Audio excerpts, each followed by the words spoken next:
Welcome to the Osceola Seminole Sidelines. Happy Friday, a very good Friday to all of you out there, and hope you enjoy a great weekend coming up. Weather is great in Tallahassee and around the Southeast. Lots of good times for spending with family, friends, baseball, softball.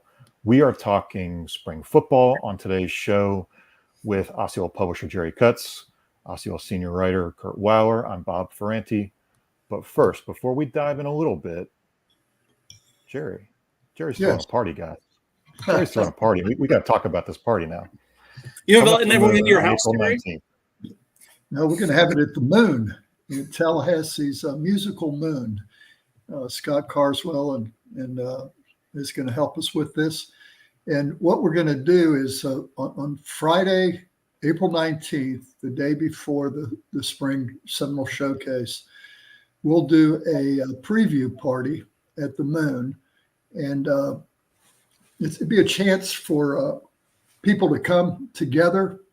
We can hold as many as 700 people in there, and we'll have a silent auction. We'll have a program where we'll inform fans about what the observations of the spring, and the proceeds from the event will help benefit the Battle's End, which is the NIL collective that works with Florida State's football players. So we're really excited about it. It's going to be a collaboration. I'm going to kind of organize it for the beneficiary, the Battle's End. All right, so we're looking forward to that. Again, April 19th at the Moon. Check out moonevents.com/events. It's that address URL right there on the screen. If you're watching, if you're on the podcast, again, moonevents.com/events. Check it out. As Jerry said, we'll have about as many friends as we can get, up to 700, as long as the fire department doesn't kick out any extras, right? We'll have a good party there. April 19th, the night before the Spring Showcase.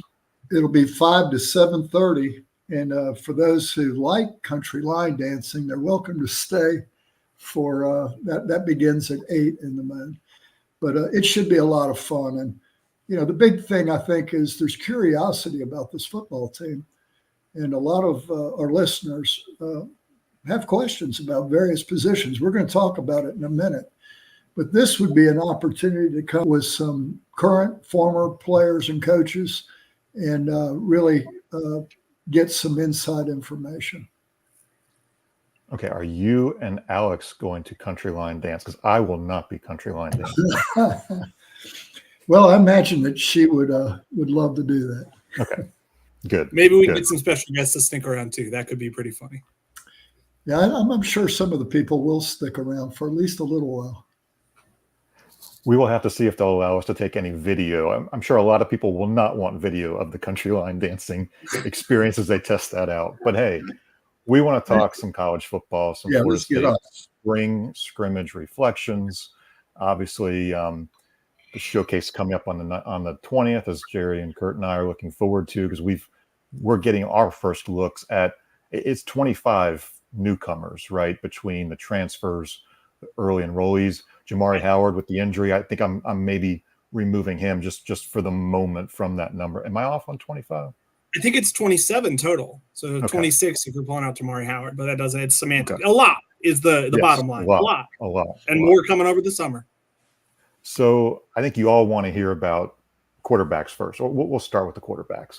And I've kind of put this in context, guys. I want you to think about the quarterbacks, but these are DJ Uiagalelei, Brock Glenn. They're at different stages of their development within the Florida State offense. Brock Glenn has a year of experience. He's a second-year quarterback in college. DJ is a fourth-year quarterback with about 4 months of experience in this Florida State offense. Even if you count some December time, maybe he had some time with Mike Norvell and Tony Tokars to talk about the playbook. But Kurt, let's maybe start with you. Your thoughts on those guys as well as other quarterbacks this spring so far. Yeah, DJ, I mean, the first impression is I would say, wow, just in terms of our talent. I mean, I've been on the beat in some capacity since 2015, so I kind of just missed the Jameis years. And arm talent-wise, he's probably the most talented quarterback I've seen throw in a Florida State practice on a Florida State team. I mean, he's big, so it makes sense. He has a big arm, but it looks effortless. I mean, he can uncork some deep balls and make them look pretty easy. I think these first few practices have been pretty big for him, kind of working through a lot of the kinks of new teammates, of a new offense. It sounds like some of that showed up last night in their first scrimmage of spring. It sounds like he had some nice moments, and he had some moments of leaving plays out there and not taking maximum advantage of opportunities. And I think Brock, I think you see some of the experience. I think you see a little Brock. I mean, Brock talked kind of about, or early this spring, about thinking he knew going in, like thinking he knew from the practice field, oh, that's about what game speed will be like. And then getting thrown into those games, the ACC championship game of the Orange Bowl, and learning like, oh no, practice does not really prepare you for the games. You learn things, but like the game speed and all that ramps up. And so he's kind of brought, I think, a different mentality this offseason. And I know he's been praised a lot for his maturity and his mindset with them bringing in DJ Uyungle. It may frustrate some people, but he doesn't seem deterred in the least. Luke Kromenhoek, obviously a guy a lot of people care about. But I think he's, through the full practices we've seen, I think he's looked like a freshman. He's had some really nice moments. He's made his fair share of mistakes. It's to be expected. I don't think it's surprising or worrisome. But I think what's pretty promising is that last night Mike Norvell said something to the effect of what? For a first scrimmage, I thought it was tremendous or something like that from Luke. And I think that is encouraging if either those settings like that are where he shines and kind of rises to the occasion, or does it show that he's just quickly learning and quickly adapting? All right, Jerry, jump in. Your thoughts on the quarterbacks. Just real quick, I think to follow up on what Kurt said, what we're seeing from DJU right now will look a lot different. 100%. In August, when he has that opportunity all summer to be working with those receivers, there'll be no paralysis by analysis. Totally agree. Again, put it in context, what we're seeing now versus what you will likely see on April 20th versus in August in Ireland against Georgia Tech. Okay, so moving on, we'll go through the offense here. Running backs, again, some new faces here. Cam Davis in shoulder pads does not look like an 18 and 19-year-old young man should.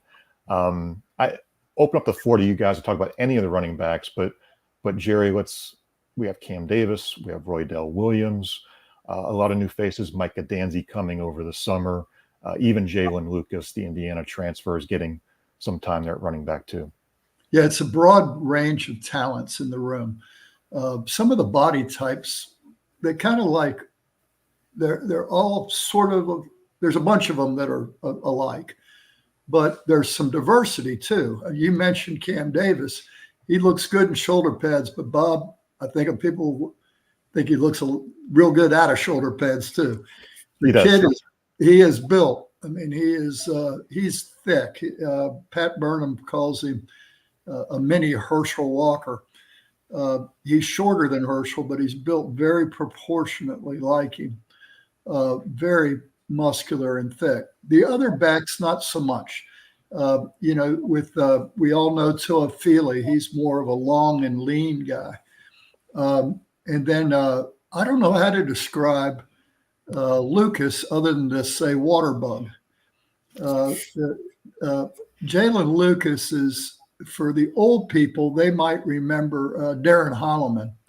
And he kind of favors Darren, and not only in his diminutive size, but he is so sudden, and his balance is freakish. So he's really an exciting addition to that segment room. He'll play some at tailback. You'll see him at wide receiver. They play him a lot like they do his brother. And so really excited about what's there. I do think, too, that you help me out with the name here. I'm going to butcher it, but the transfer from Alabama, I'm drawing a blank. Roydell Williams. Oh. Roydell. I'm impressed with Roydell. And he's from his knees to his waist, he's big. He carries all of his weight in his power base, the quads, hamstrings, glutes. He's a strong-legged runner. So I think he gets some power there. And then And the same with Holmes. Holmes has speed and he's got some power too, a little bit of size there. So I'm encouraged by the collection, the group.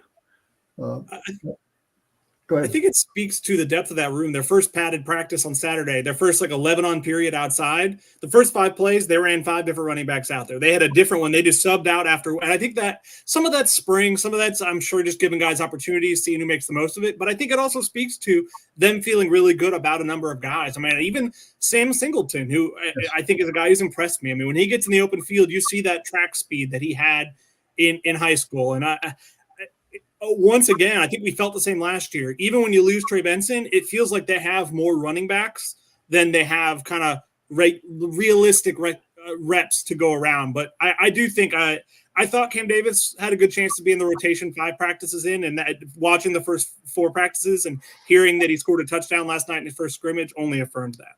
Yeah. Okay, as we move on to wide receivers, also a guy who stood out Thursday night in the scrimmage, Malik Benson. Mike Norvell saying he took a short pass and then used his skill set to make his way down the field. It sounds like, broke some tackles there and evaded the defense and route to the end zone and a touchdown. So Malik Benson is one of those newcomers who I think he didn't want to be the number 1 guy coming to Florida State. He wanted to complement the room.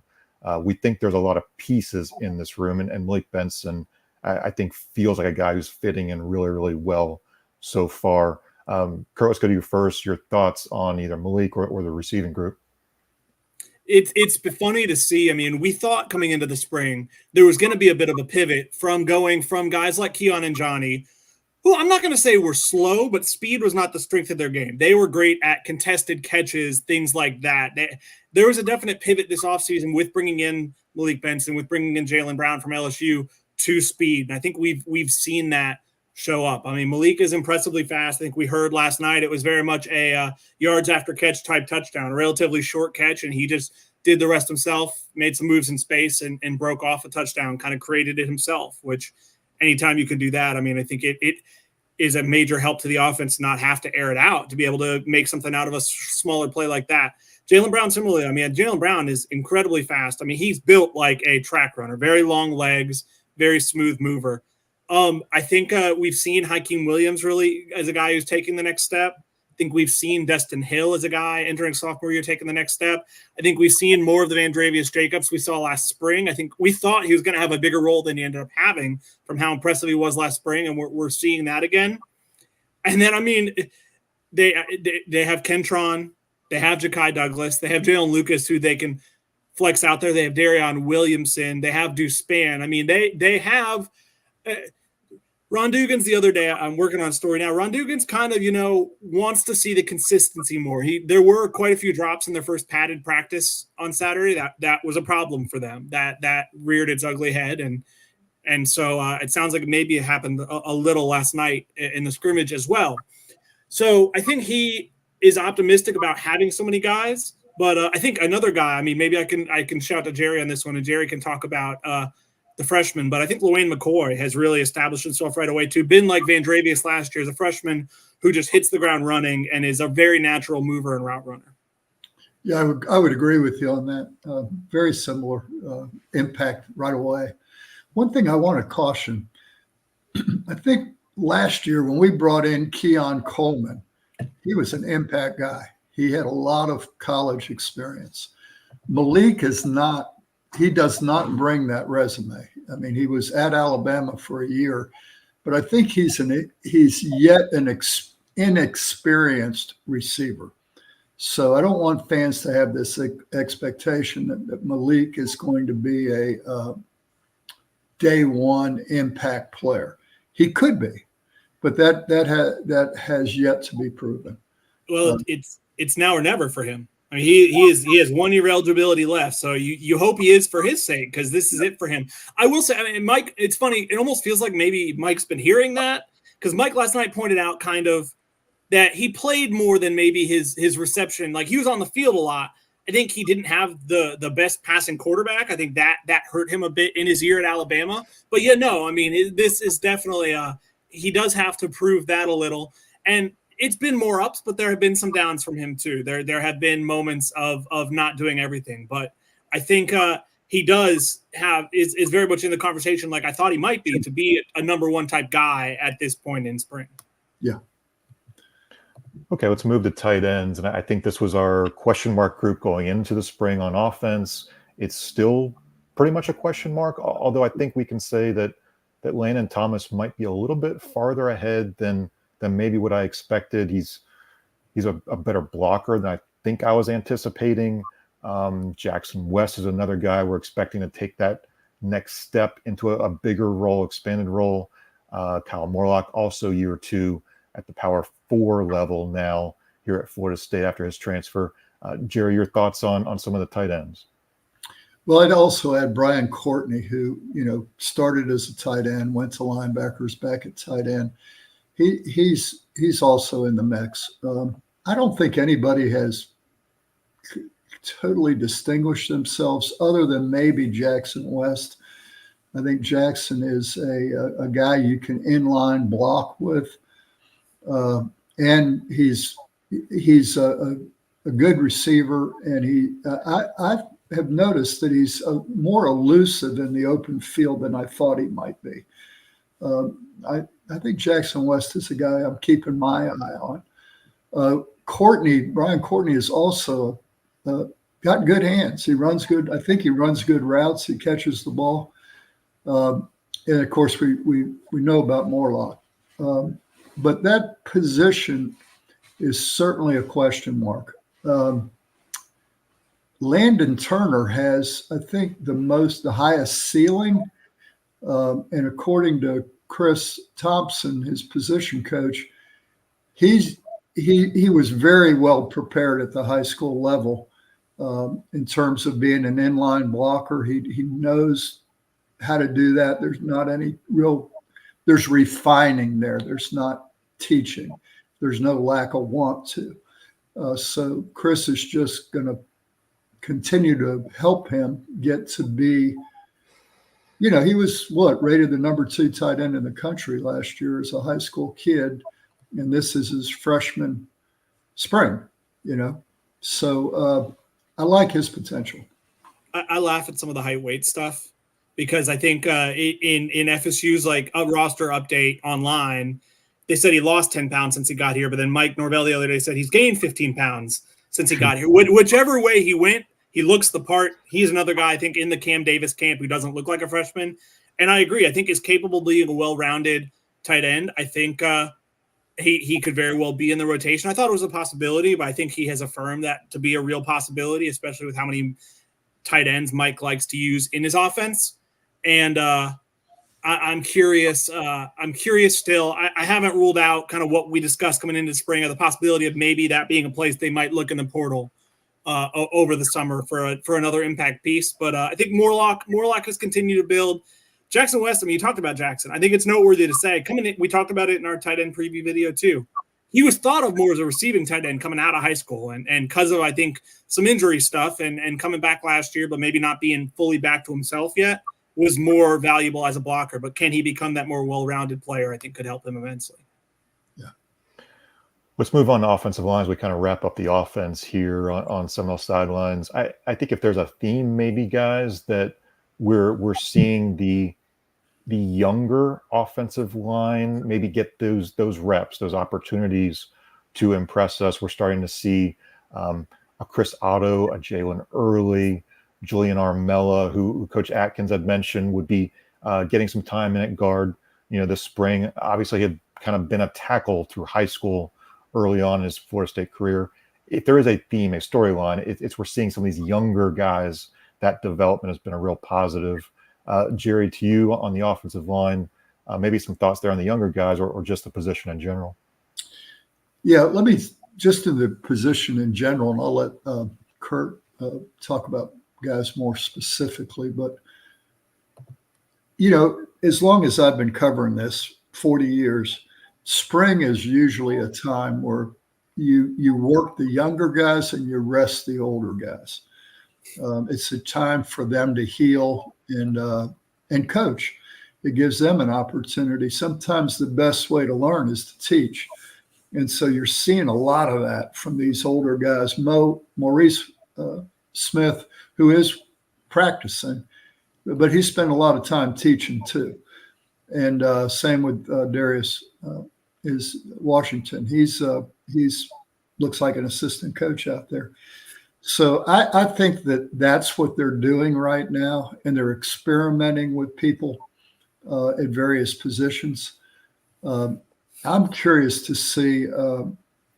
I'd like to see. I mean, I've seen a little bit of them moving Otto around, which what Coach Atkins likes to do. And Kirk can talk more about him, but he's a very promising prospect. The one other kid I'll mention individually is Julian Armella.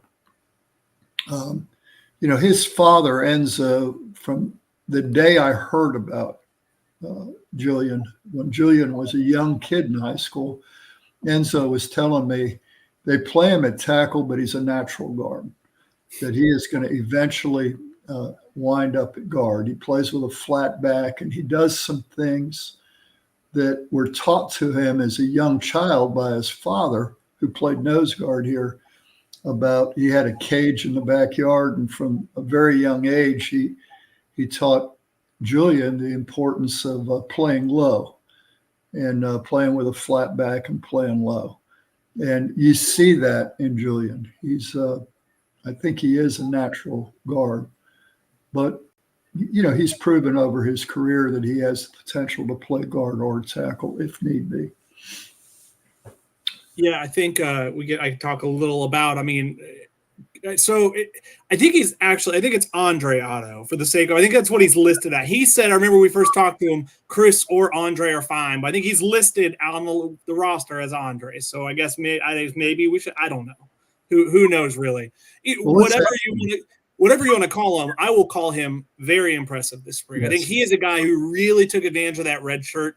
It was a huge benefit. Lucas Simmons, that the offensive line depth has grown to a point where they didn't have to throw those guys into the deep end whatsoever. I mean, Florida State for the longest time couldn't get out of kind of the hell that was consistently having to play young offensive linemen before they were probably 100% ready, because they just didn't have the depth. They needed that position. I mean, that was late in the Taggart era and early in the Norvell era. That kind of just felt like where they were with guys like Maurice, Darius, Robert Scott. And they've come out the other side, and they've all become competent linemen, but that's not how that goes for everybody. Plenty of people can get ruined or hindered by that. So I think they really both made the most of the red shirts. I've liked what I've seen from the transfers too. I mean, it's funny that we've gotten to a place where guard was more of a need for Florida State through the portal than tackle was. But I've liked what I've seen from TJ Ferguson, from Richie Leonard, transferring in from SEC schools, and TJ is a strong man. I mean, I saw quite a few reps. We've only seen 2 padded practices, so the sample size is relatively small. But TJ had a few reps where he had his way with the defensive lineman and really pushed them back, and he is impactful. And I want to shout out, I think Jeremiah Byers, this could be a big year for him too. I think it wasn't the first year I'm sure he thought it was going to be. I think a lot of people thought it would be for him, but I think a year has really helped him, and I think he is entering this spring in a better place than he was last fall. Yeah, when you talk about development, I think Byers is an interesting, good call on that. And when you talked about Simmons, that I'm so impressed with the development of his body. Mm-hmm. He came in a baby last year. He just looked like a kid. Very tall kid. A very tall kid. and boy, now he's just so much thicker. And I think that kid has a very high ceiling as well. Yeah, some positive storylines on the offensive line across the offense this spring through 5 practices. And well, guys, I think is a good chance for us to kind of break in briefly here, talk about the Ireland trip. Florida State, of course, playing Georgia Tech August 24th. If you're still thinking about going, if you're trying to gather information, make plans, curious about what packages are available, go to Seminoles2Ireland.com. Again, Seminoles, the number 2, Ireland.com. We, as everybody in the Florida State community, is trying to help out with with generating and educating about this game and what opportunities are out there for Florida State fans, what the fan experiences can be like in the days leading up, and then what you can do around Dublin and all points nearby in the days leading up and also after the game. So go check those out, Seminoles2Ireland.com. All right, defense, spring observations. Let's start up front. Let's go defensive ends. A lot of new pieces there. We were all kind of curious. You're replacing some big names, some serious production. The guys who have impressed you the most, Kurt, we'll go to you first at defensive end. I mean, not one of the new guys, a returning guy. Pat Payton adding 15 pounds and keeping that same speed that he has. And I mean, having an extra 15 pounds plus that speed, mobility, plus his long hands. I mean, he is a presence. I've been really impressed with, Marvin Jones Jr. looks the part, and he's another guy. For how big he is, he should not be able to move that fast. He had one play, I think, in the first padded practice last Saturday, where he got off a tackle and was kind of pressuring Brock Glenn and was kind of keeping pretty good pace with Brock, who's pretty fast, like forcing him to the sideline and eventually forcing him to throw the ball away. And he had a nice spin move in one-on-ones the other day in practice. I think he has really looked the part. He feels like the hand in the dirt, more traditional defensive end could play to his skill set maybe a little more than what Georgia was having him do as a sometimes stand-up outside linebacker. Jerry, what about you? I don't want to take everybody. Yeah, Jerry Jones has kind of caught my eye in addition to Marvin. Of course, Patrick he's just going to get better. I think that kid is we may not have anybody that will replace Jared Verse, but you're going to see a better version of Patrick Payton this year. And so I really like Patrick, always have, and I like his attitude. He's kind of he's a little surly, and nothing wrong with that. But I think Jared Jones was a guy who went through that knee injury, really took him out of the action last year, and it would be easy for you to forget about him. But he comes back he's got a great body for a defensive end. He's a big guy, and he moves quite well. And I haven't seen any indication that the knee will limit him. And then another one is Byron Turner. I got it right. I always want to call him Byron Malone. But Byron Turner, I've seen nice improvement from him. He was a guy that I was, really curious about last year, and I think he struggled a little bit, but I've seen some marked improvement in him. And then we're getting to see Boots a little bit. And Aaron Hester. And Aaron Hester as well. Aaron Hester's making some plays. Yep. So there's a lot of guys that came in with really good credentials who are in the mix. And we couldn't say that a couple of years ago. A couple of years ago, we were playing with 2- and 3-star guys out there. And now you've got some, people that put up some serious numbers in high school, and they're competing for playing time. It really feels like, to me, Byron Turner is benefiting from, he feels like a guy who right now is responding to the challenge of, Florida State brought in 4 transfer defensive linemen. I think that part of that is, I don't know if they thought from what they saw this past year, he was ready to start. And I think I agree with that. I'm not inclined to think he will start, but it feels like they really challenged him, not intentionally, but bringing in so many guys is a challenge to him of, last year you were on the field. You're gonna have to earn your way back on the field. And I do think he's responded to that really well too. Another guy, I guess the one guy we didn't really mention there is Sione Lolohea from Oregon State. I think I've been impressed with him too. He shed some weight, and I feel like it's helped his mobility. He talked about wanting to be a more well-rounded defensive end as opposed to more just a run stopper like he was at Oregon State. I think we're seeing early signs of that with how they're transforming his body. Yeah. So a lot of depth there. That's the best thing that we can say is we can see that defensive end depth, the accumulated talent, Jaden Jones coming off the knee injury, all of it. It's building up to a really deep group. On the defensive interior, that's not where there's so much depth, especially with Josh Farmer being out for the spring due to injury. Mike Norvell mentioning that on Tuesday night.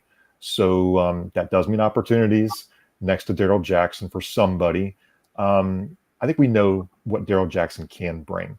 Fans haven't really seen enough of it yet, but he can be, I hazard to use the word dominant, a very effective, disruptive interior lineman.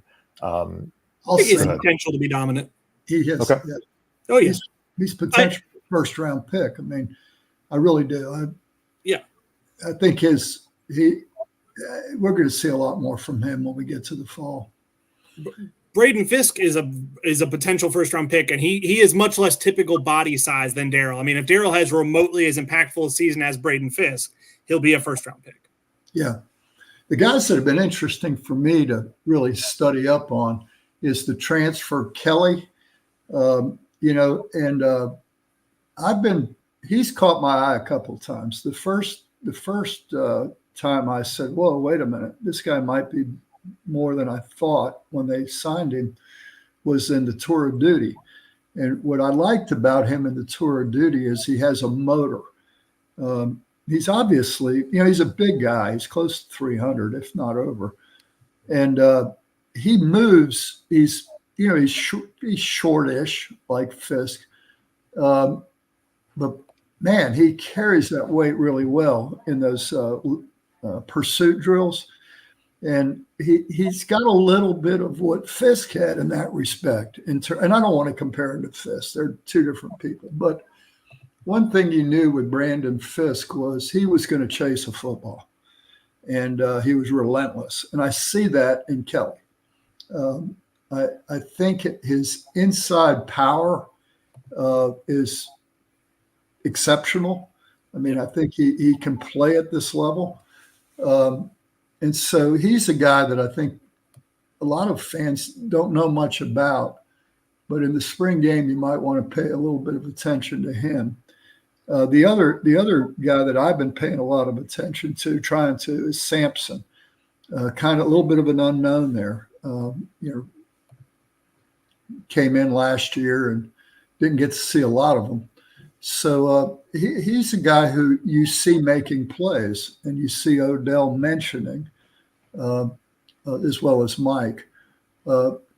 Still need to see more of him, but that's a guy that Florida State's probably going to have to depend on those two for depth this year. Good opportunities there with Josh Farmer out. Good opportunities for 10 more practices for a lot of these guys to get meaningful reps. Go ahead, Kurt. Yeah, you talked about Grady Kelly. I think I was watching trench one-on-ones on Tuesday, and they were lining him up right over Maurice Smith a lot, and he got him a few times with the bull rush. So he just kind of he has that strength and that burst off the line. I mean, you see a lot of the motor and things like that. I guess the one name we haven't mentioned, because I guess we don't entirely know where he's going to land, is Tomiwa Durajay from West Virginia. I think they've started calling him kind of Tommy, it sounds like, is a nickname if you want to go that route. It's a little easier. But he has impressed me with his for a guy in a big frame, he's got a pretty impressive size strength mix where kind of wherever he ends up landing, I think he is a guy who can be pretty immediately impactful as well. Yeah, it looks to me like they're trying to use him a little bit inside maybe on nickel downs or pass downs. Well, you wonder, it's some of that too, not having Farmer is kind of what you wonder. Are they just trying it this spring and trying it out? We'll probably learn more in the fall. Yeah. But he's got some potential. He's got the juice. Yeah. Moving on to linebacker, we have our linebacker expert Jerry Cutts here, and we have to start there, right? I'm going to go to the bathroom. No. Give Jerry a few minutes. Is that okay? 5 minutes on the clock. 5 minutes on the clock. Where do we even start, Jerry? Because this is a room where there were going to be so many new pieces that had to elevate roles, from the Blake Nicholsons and Justin Cryers. Sean Murphy's brought in from Alabama. DJ Lundy is the boomerang transfer. He was going to go to Colorado and he came back. I think that's been a huge one for Florida State. Mike Norvell's really praised DJ, I think, pretty consistently the last calendar year, maybe, or more for how he's lost weight and how he's been productive out there. But your thoughts on either DJ or some of these younger guys that a lot of fans haven't seen just yet? Yeah, DJ is DJ. He's an effort guy. He gives you 100% at practice, and he's gotten better year after year after year because that hard work pays off. He's a typical wrestler, and so I think DJ will be better next year than he was last year, and I think he will be he's sort of the center of the universe for that linebacker segment. I've noticed this spring that he's had a couple of big hits on, balls all the way over at the sideline. He took Lucas's head off at practice one day on a swing route, and that was impressive for that big joker to cover that little dude way over on the sideline. So we're seeing some of that we need to see. The other guy that stands out to me is Cryer. And I guess he stands out to me because he's exceeding my expectations. When we got Nicholson, we all were like, I'm going to watch Nicholson. And last year, Cryer kept making plays, and you go, wow, I need to pay attention to him a little more. And that continues this spring. I think Cryer's right in the mix of it to be your the kid from Alabama is, yeah, Murphy is. I mean, you can just see he's a football player. Now, what he's doing is the same thing that DJ is doing over on offense. Is he paralysis by analysis? I think Murphy is still trying to learn where he's supposed to be, and once he soaks a little bit by the fall, he'll be able to turn himself loose and go make football plays, use his instinct. But he's got a linebacker body. He's bigger than what we all expected he was going to be, and he can run. So remember last year, guys, let me just remind people listening to this, we were worried about the linebacker group last year, that we had reason to be concerned. And boy, did they play good. I mean, I wasn't especially concerned about the top two. I think I was concerned about if one of them went down, and they were lucky enough that they were both healthy the entire season and very impactful. But for sure, there were questions about the depth, and I think those still exist. But it feels noteworthy that last night, Mike Norvell called the linebackers probably one of the more pleasant surprises of exceeding his expectations so far this spring. I think that it's speaking some truth to power over understanding the state of that room a bit, and that he's been happy with, how some guys have risen to the occasion. I think what we're talking about, and this is true for every position we've talked about, I think, most positions, is the exceptional number of players who are capable of becoming a starter. I don't know that at some of these positions that there's, a great player at the top. But man, there's a lot of really good players. We have a lot more depth of talent at the linebacker position than we've had in years. So encouraged by that, and I think that competition will get even more fierce as we work through spring and into the fall. Jerry's pretty high in the linebacker room when he's not trying to make every other player on the roster who's a fringe player a linebacker, because that's been a Jerry habit as long as I've known Jerry. Is I think he might be a linebacker. I think he might be a linebacker. He's not doing that this spring. Well, I saw Burrell yesterday, and I still want to try him at linebacker. We had this discussion with Shaheem Brown, too, for the longest time. We thought maybe Brian if they Courtney. needed it. Brian Courtney, yes. There's been a lot of experimentation, both by the coaches and the media watching the practices. Don't be surprised if Shaheem ends at that position in the NFL. Maybe so. It could work out. Absolutely. So we'll wrap up with defensive backs, and I think this has been another good group where, for example, at corner, we're seeing Renardo Jarian move on to the NFL. Obviously having good combines there. We're seeing A.Z. Thomas. We're seeing Fentrell Cypress, for example, at corners stepping in. We just talked about Shaheem a little bit as kind of that captain at safety. We all like Conrad Hussey and what he brings as a takeaway type of guy. He's got that mentality. Kurt, to you first, your thoughts on corners, safeties, what you've seen from that group. Yeah, Azaria Thomas took Renardo Green's number eight number when he left, and I would say really taken his ability as a lockdown corner early this spring too. He's been, one of the more impressive players with his playmaking ability, and often the ball doesn't get thrown his way a lot because he's often in very good coverage. He's been great in one-on-ones. He's been great in team periods. He has really risen to the test. It feels like he benefited a lot from learning so many lessons from playing a good bit each of his first 2 years in kind of reserve role. And that's really benefited him in a major way. I think I've been impressed with Fentrell too at cornerback. I think he is similar to a Jeremiah Byers. Maybe it wasn't the year one you thought you were getting, but the benefit of that is he had to come back for year two. And I think year two could be really good for him. I think another guy worth mentioning is Earl Little. I've been very impressed with him. He seems like he's just been a guy who consistently seems to make plays around the ball, has had quite a few interceptions, pass breakups, the like. It seems like he's taken to the offense, or the defense rather, pretty quickly and pretty well, and has looked the part of the top 100 recruit he was just 2 years ago. Yeah, he just looks like there's no paralysis by analysis. Now, he may be doing the wrong thing, but he's doing it at full speed, and he's fooled me. That NFL pedigree. Yeah, and so he certainly has been raised around football, and his knowledge of what Surtain wants is